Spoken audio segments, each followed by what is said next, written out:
நினைக்காதீங்க. ஏனென்று சொன்னா நீங்க தான் ஆண்டவருக்கு ரொம்ப பிரஷியஸ். ஆண்டவருக்கு அதிகமாக அவர் என்ன செய்கிறார்?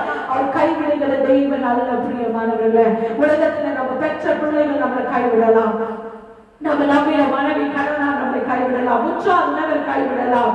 ஆனா தேவனோ ஒரு நாளும் கைவிட மாட்டார். நம்மளை மறுபடியும் நீக்க செய்வார். எப்படி நீக்க செய்வாருங்க?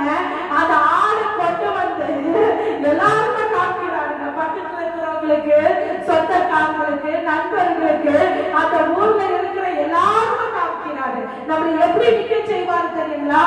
எல்லாரையும் நம்மளை கனத்தின் பாத்திரமாய் பார்க்கும்படியாக நிற்க செய்வார். நம்ம சந்தோஷம் அடையும்படியாக நிற்க செய்வார். நம்ம துக்கத்துல அவர் வைக்கிற தெய்வன் அல்ல.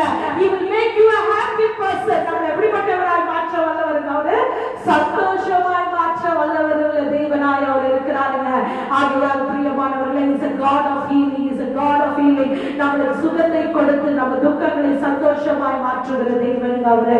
அவர் ஒரு நாள் நம்மளை உதவி தள்ளுகிற தெய்வன் அல்ல. பிரியமானவர்களே, வாசிங்க லேவியாகமம் 26 அதிகாரம் 6 வசனம்.